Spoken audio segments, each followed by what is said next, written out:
What's the identity of this year's Parker football team?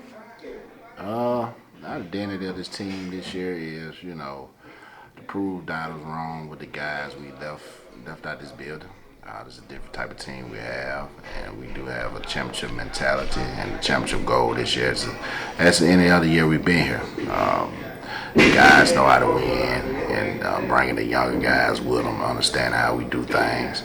And I think these group of kids has a chip on their shoulder to prove a lot of doubters wrong. And this group is fun to coach. It was a different type of team from last year, and this group is most seniors I had in a while. I got about 33 seniors, so they understand. They've been through a lot through this program, and just got a chip on our shoulder this year. What's the biggest lesson you want these players to carry into life beyond football? Just doing everything the right way when people are not looking. It's easy to do the wrong thing when you're by yourself or you think nobody's going to notice. I tell them all the time, growing up in America as a young black man is tough. We got to work twice as hard for anything in life. And I'm not saying it just to be, but I'm just telling them life and truth, what we see every day. We got to be more perfect than anybody and work twice as hard. And nothing's given to you when you get into that world. I told them in a couple of years, your mom and dad ain't going to be able to save you. You got to teach, you got to learn things on your own. And, and I feel like football teaches a lot of discipline. You practice more than you play a game, and you have to understand practice makes you perfect, and to grind hard to get what you need in life, man. It's not gonna be as easy as you think, but it's gonna be worth it. You don't want anything easy in life. It's one thing easy. It's not gonna be a quick fix. You gotta grind for what you want, man, in life, and build what you need. And understand that after life, man, just grind and work. Nothing's gonna be given to you. You're always gonna have a chip on your shoulder when you're working, trying to provide for your family. That's dope, Coach. The one thing I like about what you just said, Coach, I met you 6 seasons ago, and it's the same thing. It's the same story, Coach. Yeah. This ain't nothing changed. Yeah. Ain't nothing changed but the episode. That's it, Coach. The third question, who are the quiet leaders, the ones not in the spotlight, but setting the tone for this year? That's a good question. What's been surprising me, and I'm actually excited, a kid named Dorian Williams. He's kind of becoming a vocal leader on the field. I see him on Sam's, been trying to get the guys going. That's good signs of a kid. You got a kid like Keyshawn. He kind of a guy that talks a lot on that field, but I think he leads by example on certain things we're doing. And of course, the quarterback Dylan. He works just as hard as anybody in the weight room and on the field. So you can't say he doesn't do what everybody else does as a quarterback, man. He grinds, and he'd be one of the first ones to finish. So his work ethic is sometimes unmatched. Awesome. What keeps you up at night as a coach, and what gets you out to bed in the morning? What keeps me up at night, man, making sure I'm doing everything the right way. Sometimes I look at the mirror and have to evaluate myself if I'm doing it.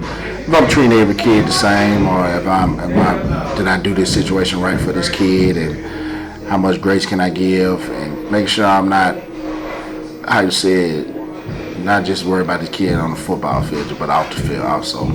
Not saying I'm doing it, but making sure, because at the end of the day, you're going to have more life than you have play football. I'm a living testimony to that, so just understanding that setting this kid up just for stuff outside of football life, and what's waking me up in the morning, man, my wife and kids, showing them what I do, what I work for, why we win, why we won it last year. There ain't no fluke. We work hard for this, man. These kids, a lot of people doubt kids in the city getting them early. Go to 6:30 in the morning. I got 107 kids on the roster right now. And a lot of people try to say trying to run them up. These kids come every day and trying to be a part of something special, man. And that's a testimony of what we've been doing lately here at Parker, man. And this 107 probably growing with the younger kids, so that's a blessing. This what you said at the end right there with that question, just kind of tie in with it. What do people outside the program not see about these players or this coaching staff? So I joke every time with the kids when they come. I said, I know y'all see the videos and we having fun, But behind that camera, we work hard, we grind. Ain't nothing easy over here. We didn't win a championship by accident. It takes hard work and discipline. And I'm big on discipline with these kids, respectful when I grown up, respectful in life, just in the classroom. You know, you have a couple nut heads on the team, you gotta put your hand on a little more just to reach to them, but understanding, man, the mistakes you make. And in that class, sometimes you're gonna make it in life and on that football field.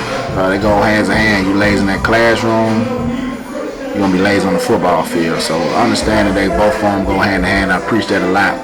But a lot of people don't know how hard we work and grind for this, and what we do for the kids. You know, I try to find out ways we can better the program every day, and ain't just I'm just selling it. So every year I probably get better and better at certain things.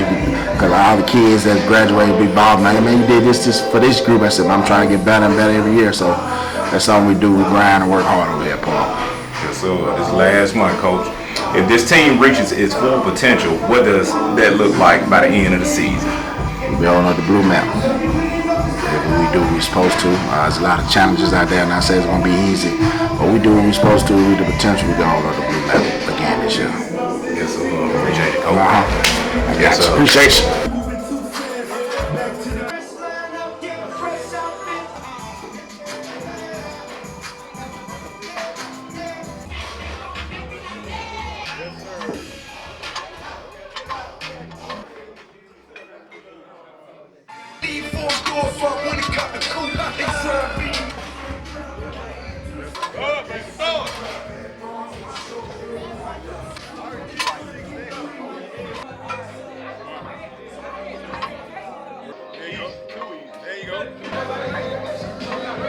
It's easy work, baby.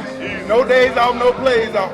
Yes, sir. Hey, if the players do it, the coaches do it. See what I'm saying? You ain't at one of them places where we got them fat, sloppy coaches who can't lift nothing, can't do nothing. You know what I'm saying? We do what we talk about. Walk that and talk that. Yes, sir. At the gate. It's work. We in here grinding, field another day in herd country. Big herd all day, every day, nothing but work. Gotta love it.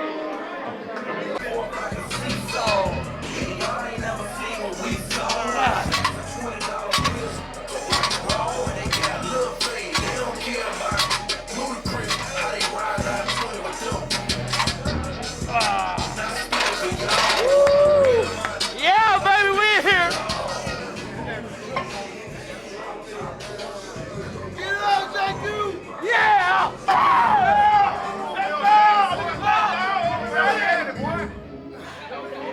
Let's go, baby! Oh, okay. Go, baby. Go.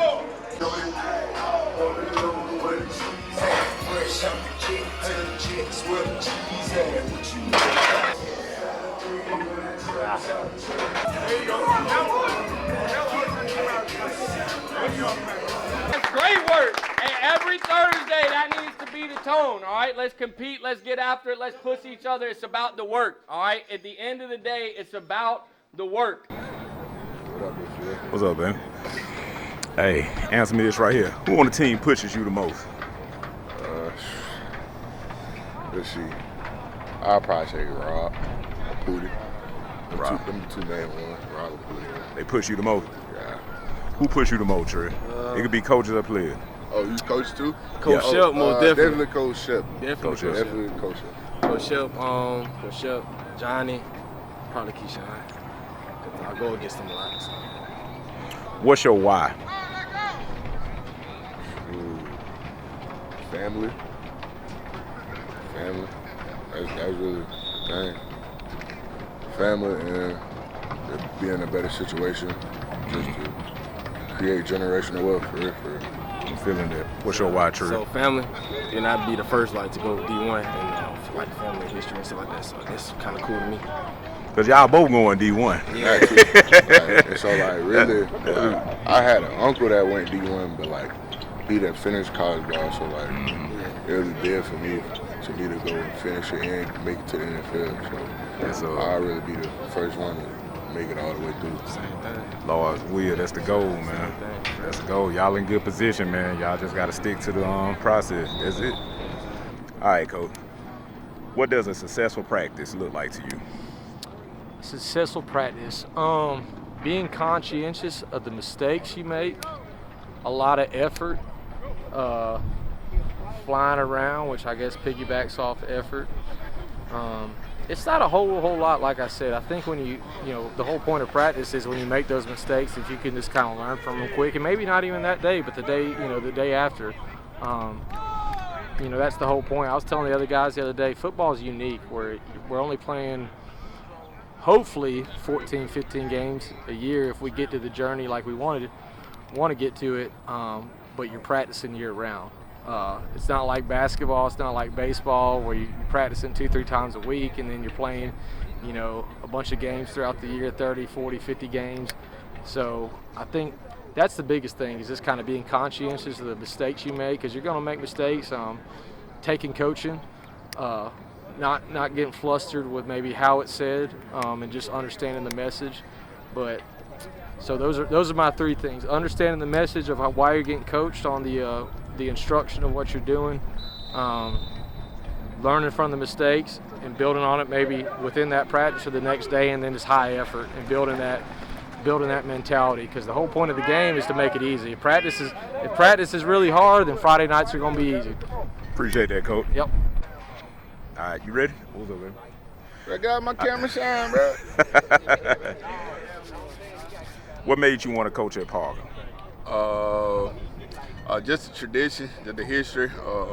My wife, family, they all graduated from Parker. How everybody talk about Parker. Knowing Coach Frank, what he was doing here, all the stuff I've seen, all the great things I've seen, and just knowing about him and his family, because he went to school with my wife, and just wanted to come be a part of something and help build something greater here.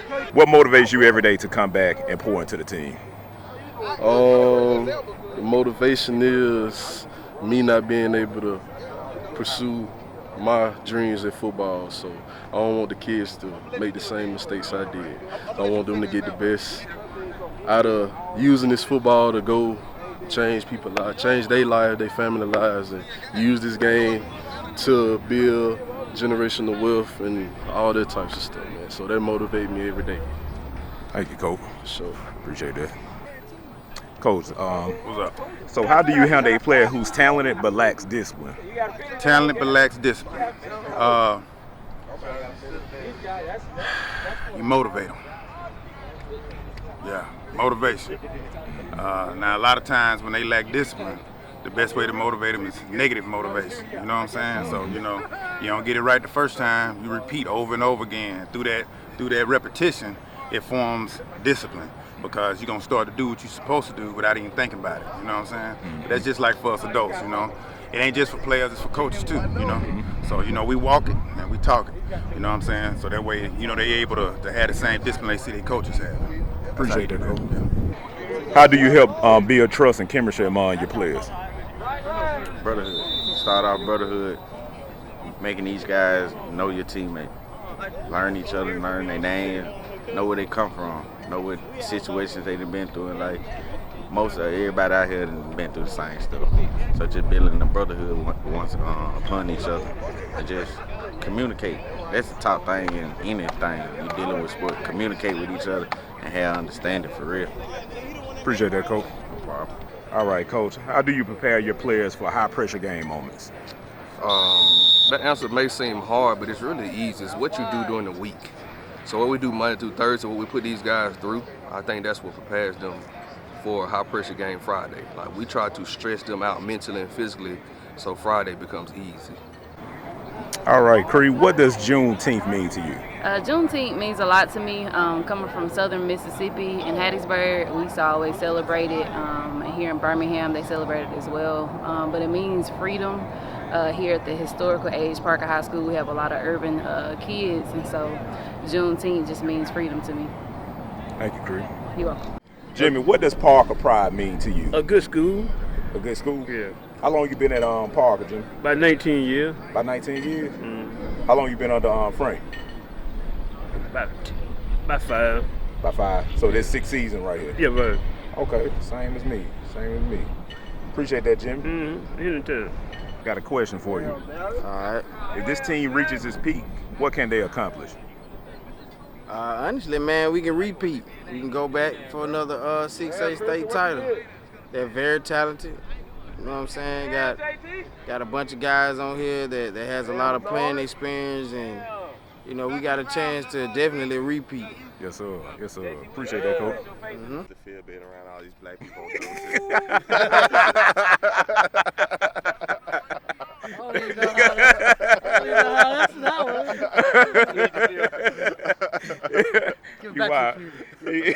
He wild. When a player leaves your group, what do you hope they take with them?